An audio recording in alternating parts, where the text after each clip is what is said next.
Mahindra and Mahindra నుంచి 2 electrical కార్లు వస్తున్నాయి.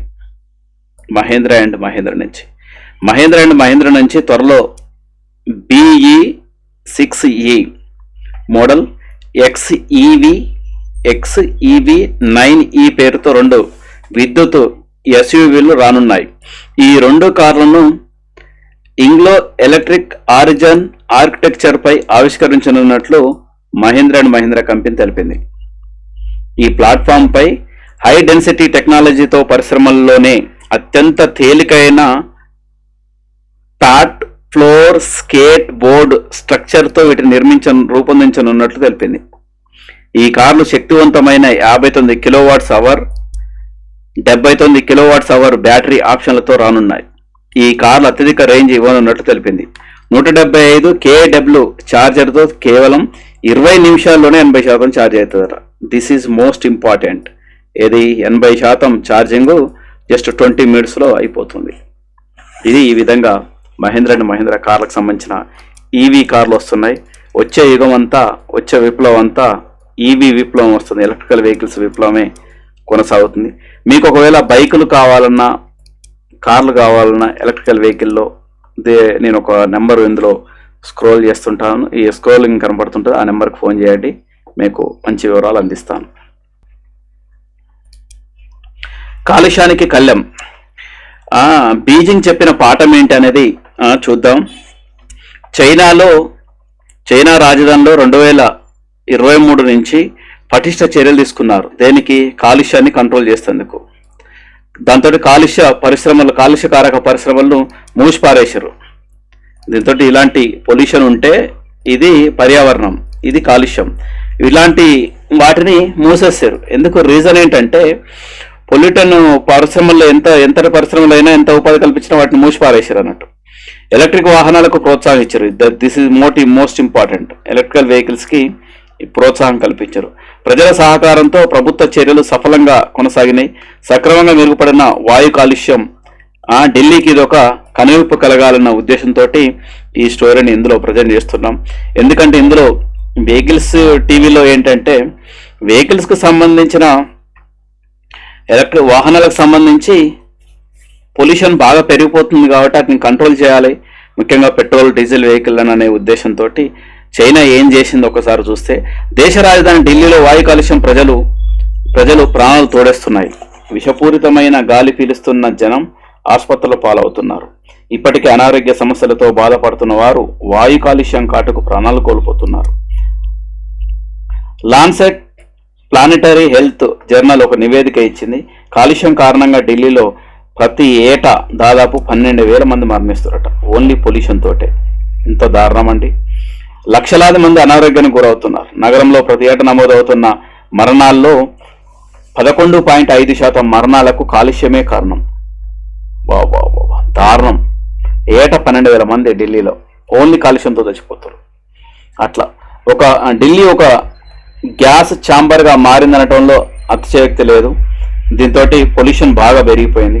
అయితే 2013 దాకా చైనా రాజధాని బీజింగ్లోనూ ఇదే విధంగా అనిపించేది. కానీ ప్రస్తుతం బీజింగ్ సిటీ కాలుష్యం ముప్పు నుంచి చాలా వరకు బయటపడింది. ప్రజలు స్వచ్ఛమైన గాలి పీల్చుకుంటారు ప్రస్తుతం. దానికి చైనా అనుభవాలు, సాధించిన విజయాలను ప్రపంచ దేశాలు నేర్చుకోవాల్సిన అవసరం ఎంతో ఉన్నాయి. వాయు నాణ్యత సూచి అంటే ఎయిర్ క్వాలిటీ ఇండెక్స్ అంటారు దాన్ని. AQI అంటే ఎయిర్ క్వాలిటీ ఇండెక్స్ని బీజింగ్లో 137 కాగా ఢిల్లీలో 750 ఉంది. అట్లా ఎంత దారుణం. పొల్యూషన్ ఎంత పెరిగిందో చూడండి. ఢిల్లీలో కాలుష్యం ఏ స్థాయిలో ఉందో దీన్ని బట్టి అర్థం చేసుకోవచ్చు. వాయు కాలుష్యం ఉత్పత్తి అయ్యే విషయంలో ఢిల్లీ, బీజింగ్లో ఒకేలాంటి పరిస్థితులు ఉన్నాయి. శిలాజంధనాలు వాడకం, వాహనాల నుంచి వెలువడే ఉద్గారాలు, బొగ్గుతో నడిచే చూడండి, ఫస్ట్ వెహికల్స్ నుంచి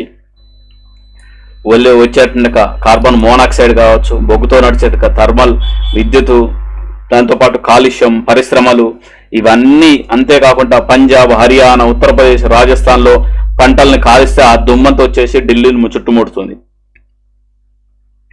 దీంతో ఢిల్లీ మొత్తం కాలుష్యం పెనుముప్పు కలిగి ఉందని చెప్పుకోవచ్చు. గ్రీన్ హౌస్ వాయువుల ఉద్గారాల్లో చైనాది ప్రపంచంలోనే మొదటి స్థానం. మొత్తం ప్రపంచ ఉద్గారాల్లో డ్రాగన్ దేశం వాటా 30%. అయినప్పటికీ బీజింగ్ ప్రజలు స్వచ్ఛమైన గాలి ఎంత ఎలా అందుతుందన్నది ఈ విషయంలో ప్రభుత్వం తీసుకున్న చర్యలేంది, బీజింగ్ లో కాలుష్యం నానాటికి పెరిగిపోకుండా ఉండటానికి దానికి తగ్గించడానికి చాలా చర్యలు తీసుకున్నారు. China real estate company SOHO అధినేత బిలియనియర్ పాన్ షియా 2011లో తొలిసారిగా సోషల్ మీడియా పోస్టు ద్వారా బాహ్య ప్రపంచం దృష్టికి వచ్చారు. 2013లో కాలుష్య వ్యతిరేక పోరాటం ప్రారంభించారు ఆయన. ఈ పోరాటంలో తొలుత యువత పాలు పంచుకున్నారు. క్రమంగా ఇదొక ప్రజా ఉద్యమంగా, ప్రజా పోరాటంగా మారింది. వాయు కాలుష్యం పట్ల తీవ్ర ఆగ్రహంగా వ్యక్తం చేస్తూ బీజింగ్ ప్రజలు రోడ్లపైకి వచ్చారు. తమ ప్రాణాలు కాపాడాలని ప్రభుత్వాన్ని డిమాండ్ చేశారు. అంతేకాకుండా 2 వారాల పాటు అవిశ్రాంతంగా ఆందోళన కొనసాగించారు. ఇది నేషనల్ ఎయిర్ యాక్షన్ ప్లాన్. కాలుష్యాన్ని కట్టడి చేయడానికి చైనా సర్కార్ నేషనల్ ఎయిర్ యాక్షన్ ప్లాన్ విడుదల చేసింది. ఇందుకోసం $100 బిలియన్ కేటాయించింది. బీజింగ్ లో మొదటిసారిగా 2013లో వాయు నాణ్యత గణాంకాలను ప్రచురించింది. అప్పటిదాకా ఈ సమాచారం కోసం అమెరికా రాయబార కార్యాలయంపై ఆధారపడాల్సి వచ్చేది. అట్లా 2013 నుంచి సొంతంగానే సేకరించి ప్రజలకు చేరవేయటం, సమాచారం ఇవ్వడం, జాతీయ వాయు కార్యాచరణ ప్రణాళికలోని భాగంగా కాలుష్యాన్ని 25% తగ్గించాలని ప్రభుత్వ అధికారులు లక్ష్యంగా నిర్దేశించుకున్నారు. సీరియస్ గానే రంగంలోకి దిగింది. వాయు కాలుష్యాన్ని కారణమవుతున్న 100 ఫ్యాక్టరీలను మూసేయించారు. అట్లా 2 లక్షల పారిశ్రామిక బాయిలర్లను ఉన్నతీకరించారు. పాత వాటి స్థానంలో ఆధునిక బాయిలర్లు అమర్చారు. బొగ్గు ఆధారిత విద్యుత్ ఉత్పత్తిని మంగళం పాడేశారు. సహజ వాయువుతో కరెంటును ఉత్పత్తి చేసి 20 లక్షల ఇళ్లకు సరఫరా చేస్తున్నారు. విద్యుత్తో నడిచే వాహనాలు బీజింగ్ రోడ్లపై పరుగులు తీస్తున్నాయి. పెట్రోల్, డీజిల్తో నడిచే వాహనాలు అతి తక్కువగా నడుస్తున్నాయి. ఎలక్ట్రిక్ వాహనాల వాడకాన్ని ప్రభుత్వం ఎంతగానో ప్రోత్సహిస్తుంది. వాటికి పలు రాయితీలు అందిస్తుంది. 2013లో చైనా ప్రభుత్వం ప్రారంభించిన చర్యలు సత్ఫలితాలు ఇస్తున్నాయి. రాజధానిలో వాయు కాలుష్యం తగ్గడం మొదలైన గాలి నాణ్యత క్రమంగా పెరిగింది. ప్రభుత్వం చేపట్టిన చర్యలకు ప్రజలు కూడా పూర్తి సహకారం అందించడంతో బీజింగ్ సిటీ ఇప్పుడు కాలుష్య రహిత నగరంగా మారిందని చెప్పుకోవచ్చు. మరి ఇండియాలో పరిస్థితి ఏంది?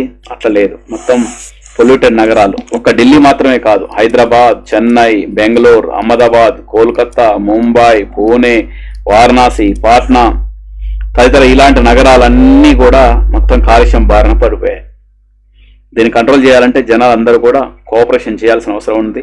ప్రతి ఒక్కరు కూడా ఈవీలు అంటే ఎలక్ట్రికల్ వెహికల్ని వినియోగించండి. ఇందులో చాలా రీసెర్చ్ చేస్తున్నారు. మంచి ఎలక్ట్రికల్ వెహికల్స్ ఉన్నాయి. వాటిని కొనుగోలు చేసేసి వాడితే మనం కూడా కొంత తగ్గించిన వాళ్ళం అవుతాం. పర్యావరణ ఉద్యమంలో మనం కూడా పాల్గొన్న వాళ్ళం అవుతాం. Thank you one and all.